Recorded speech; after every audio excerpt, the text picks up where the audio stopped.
Hey, what's up everybody? Today I'm in Sweden, Stockholm, one of the few places I'm still allowed to travel to from Switzerland, and I'm gonna show you what it costs to live here. If you're new to the channel, you should know that I always use the same model to calculate the cost of living.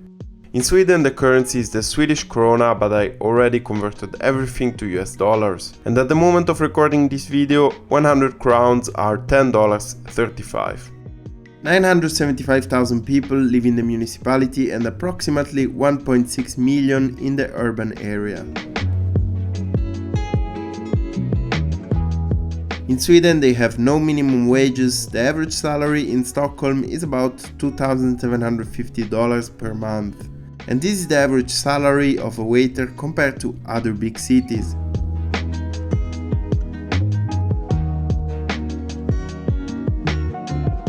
If you're coming to Sweden for your studies, then it will be easy for you to get an apartment from the university.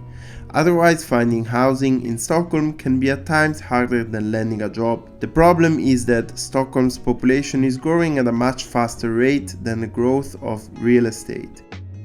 Technically, you're supposed to queue up for an apartment for up to 2 decades in order to have a chance at renting a flat in a randomly assigned location.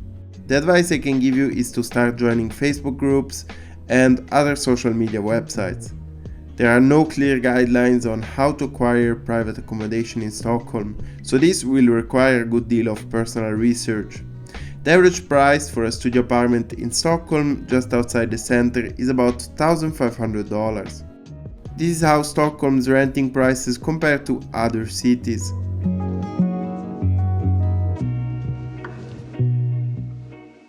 One month of groceries will cost around $300 and 1 liter of milk is $1.50.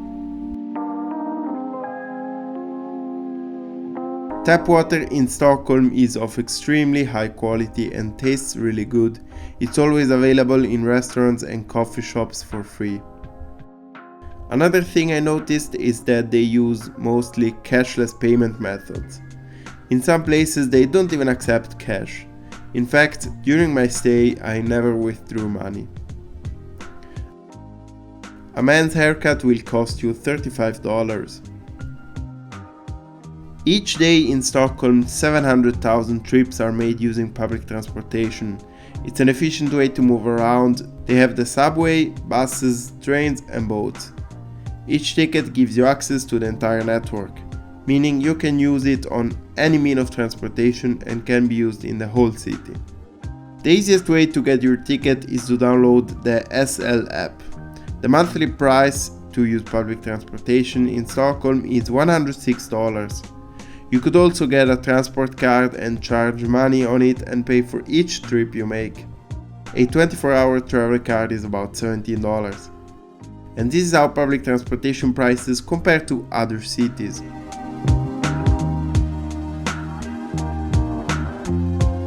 I found Stockholm to be very walkable and bike friendly. In winter they even have a heating system that heats the streets to prevent them from freezing. They use a lot e-scooters and a 10-minute ride is about $4. Taxis seem to be more popular than Uber. A 10-minute Uber ride was about $13.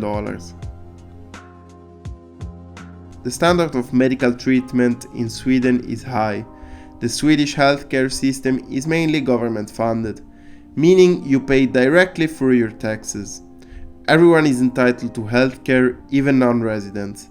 You'll simply pay a fee every time you make a visit to the hospital or doctor. For example, a basic healthcare visit typically costs between $10 to $20. The government sets a cap of maximum $100 out of pocket fees. After that amount, they'll pay for it. During my short stay in Stockholm, I was always thinking of how similar to Zurich it looks, not only for the close cost of living, but also for the people and how the city is structured. And another thing, you could probably live in Stockholm for decades without learning a word in Swedish, as everybody speaks English well. And what about the best and the worst things about living in Stockholm? Let's hear this local out. The best thing about Stockholm is this. the water, the trees, the parks, that it's open. In Sweden this is a big town, but it feels also like a small town because it's not crowded everywhere, so that's the best thing. Stockholm is quite flat. The big problem is the wind is always in the wrong direction, so everywhere you take your bike you get it in your face. But yeah, it's a really good town to take your bike in. Yeah, that's the bad thing about Sweden in general. You can do everything outside for like 5-6 months in the summer, the spring, and in the beginning of the autumn. But from November it's just dark and rainy and snowy, and then you take the bus instead. The worst thing is that it's so hard to find anywhere to live. More or less you need to buy an apartment. There are so few rentals, and if you want to rent you need to stay in the public queue for 15 years or something like that if you want to live in the central part of Stockholm. And if you want to buy something you need millions. So that is a big problem. Now, if you really want a specific number of how much it costs to live in Stockholm, we could say that considering all the major costs mentioned and some other smaller costs for entertainment like going out and having a few drinks,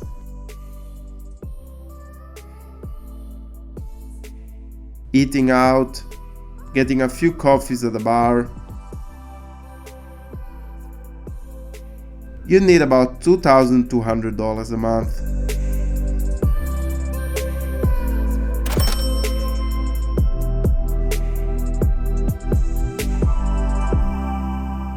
Thank you very much for watching. If you liked the video, leave a thumbs up. If you want to see more, subscribe, and I will see you the next time in another part of the world. Bye guys.